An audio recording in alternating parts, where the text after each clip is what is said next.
Welcome back to another fabulous morning on the off-grid homestead. Holy guacamole, it's another sunshiny, beautiful day.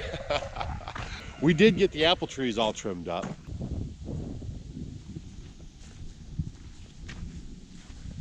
Video. You might want to check it out. Might have some good tips in it for you. Also, Mr. Turkey's out this morning.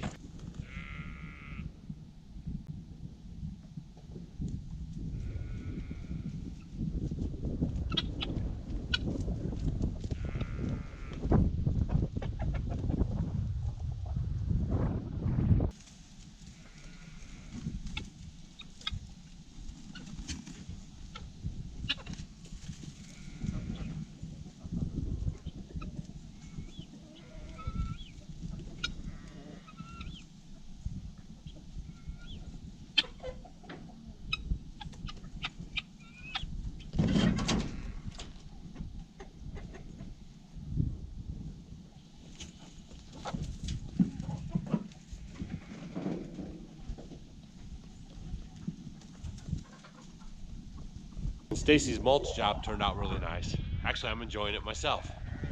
I'll give the horses some sweet feed. Just a little treat for them during the winter time. Hi, Sadie.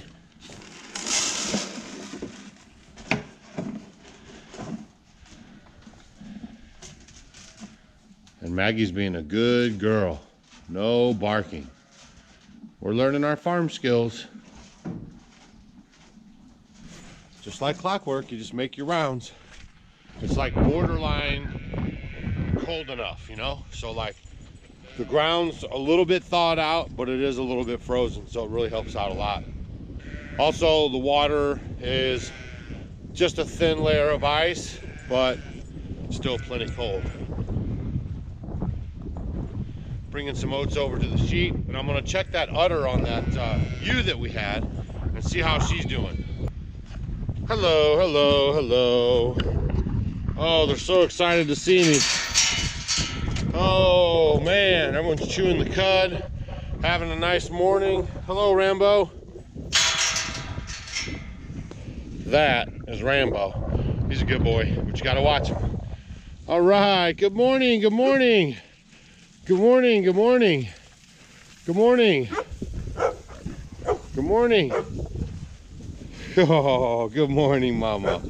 Good morning. Oh. Good morning. She's so sweet. Good morning. Everyone's waiting. Oh, she's very looking this morning. Well, I'm going to be right with you guys. Good morning. Good morning. Good morning. Yes, I see. Everyone's doing really good. They're just hungry this morning. And we're going to see if we can find the ewe that had the udder, and we're going to see how that's looking as well. So let's get them some oats.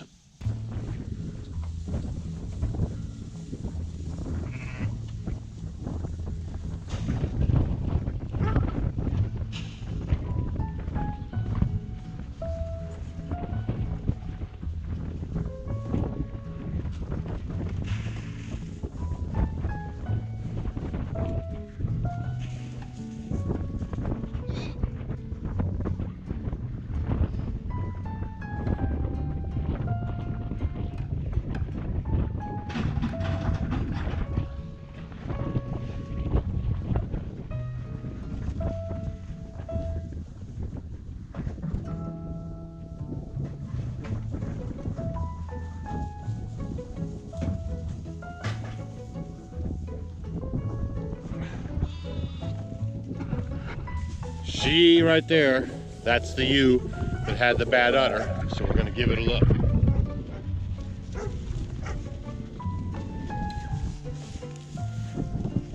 She doesn't like me getting behind her, huh?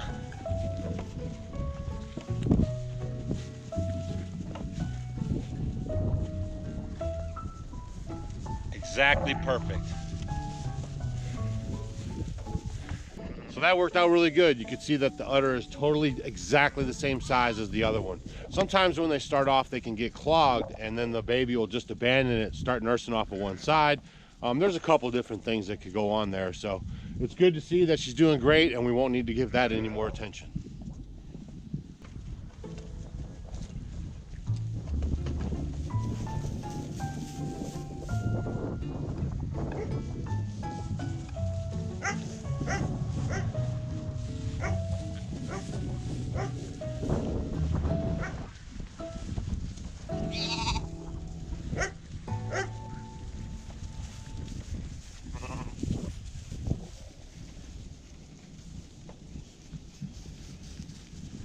Boy, they sure jump around to each one of these feed bins. They go from each one to each one to each one, and they keep checking them and keep checking them, and they want to make sure every little grain's out of them.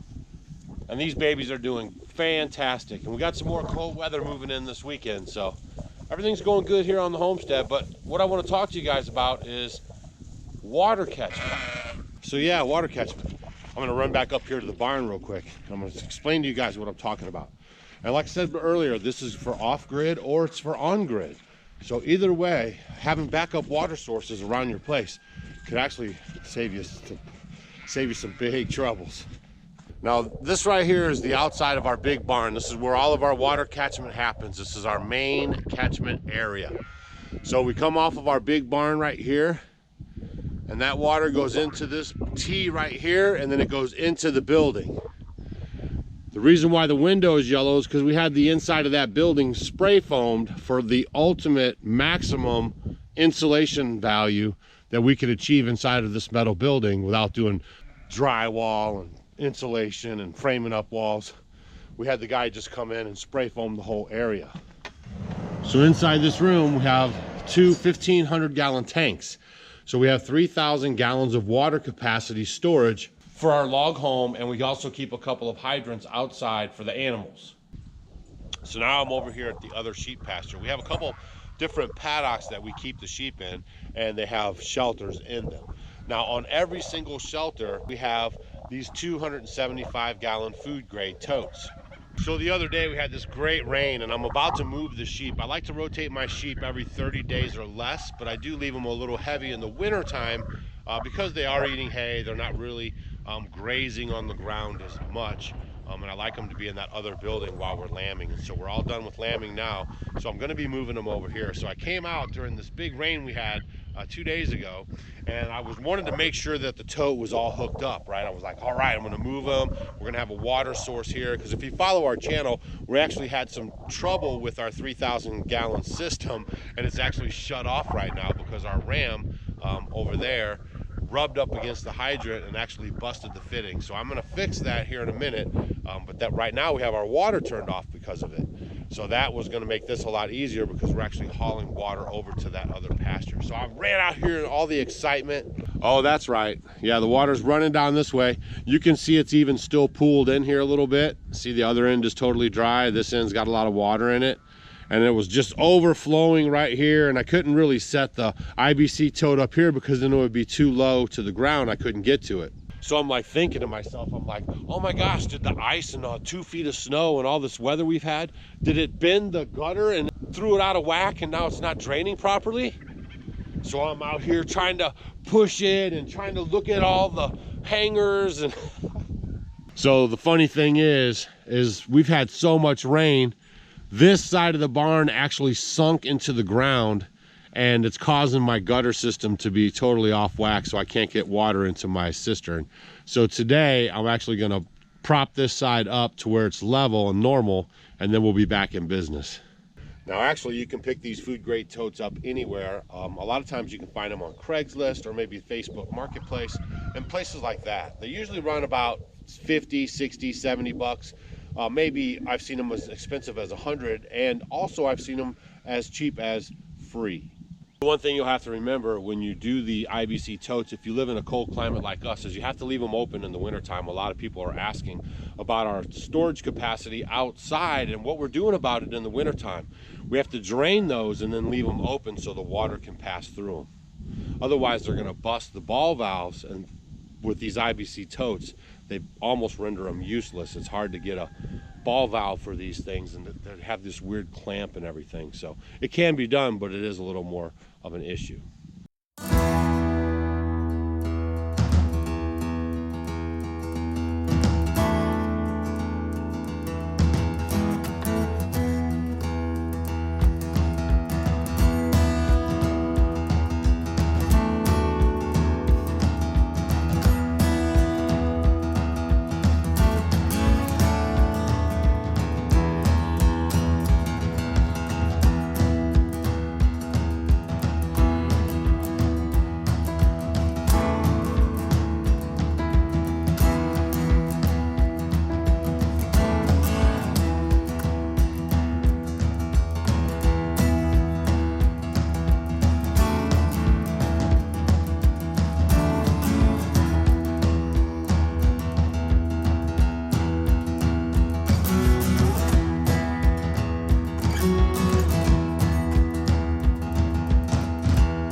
Okay, that's awesome. While I was talking to you guys about the gutters, the neighbor showed up to deliver some horse hay, and so I'm going to use the tractor real quick to lift this building up so we can get some gutters going.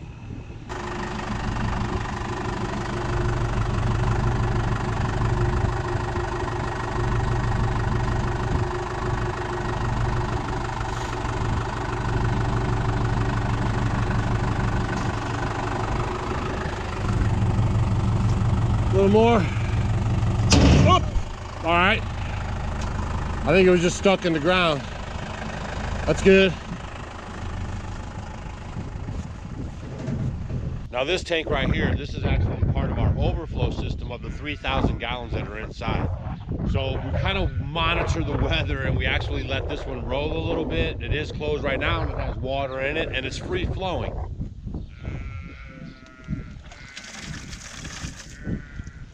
But we just have to monitor the weather, because if we see it's going to be a long spell of cold, we just have to empty it and then just wait for it to refill up. But we will use this for watering the chickens and maybe the turkey, Mr. Turkey, and also the dog, and just kind of this general courtyard area right here for whoever needs water. This is their water source, and then we have another barrel at the other end. Even our greenhouse is self-sufficient. We have a hydrant in the garden area that feeds off of the 3,000 gallon system. But what I did do was hook a gutter up to the greenhouse. Why wouldn't I? And I put a 500 gallon tank in right here, and we use all this water, this great rainwater, for our gardening. Like I mentioned earlier, if you leave these ball valves closed, they're gonna get you. This one froze up. I was asking Stacy to make sure that it was drained. I think it was on a conference that we did to Kansas City, to the Organic Growers Association conference, and we didn't open this up and it actually froze up and busted. So I'm gonna have to replace that. But that's one thing you got to keep in mind if you do these kind of free floating outside tanks, if you are going to have cold winters, is just to make sure they're opened and drained, and you could even disconnect the water source altogether. Now we're standing in front of our outdoor shower. I built this last summer. If you guys have been following our channel, you followed along on the build, it turned out really, really nice.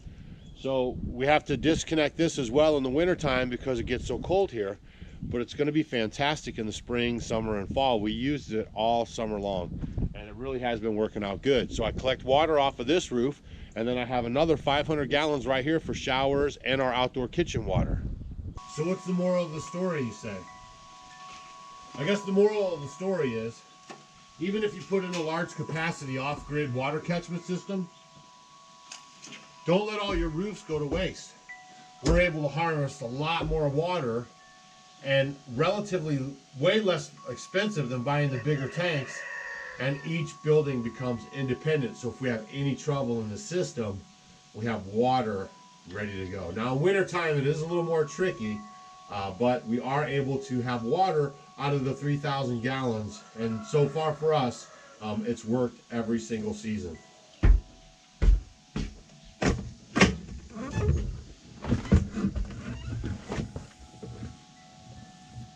Hopefully that was a little bit of a useful nugget for you guys. A lot of times we get so focused in on like the big project, or getting all that water collection in one spot. We have other outbuildings and we're just totally neglecting them and not collecting water off of them, and putting more stress on our main system, and also adding to the cost of a main system. So if you can go the cheap route with the 275 gallon totes, actually we used those for years exclusively, and they worked out just great. So I'm gonna get this firebox cleaned out, and then I have a few more chores around here to do. Thanks for stopping in on me today and checking out the Off-Grid Homestead. If you have any questions about how we harvest rainwater and use it here on our homestead, leave that question down below. Otherwise, we'll see you guys on the next video.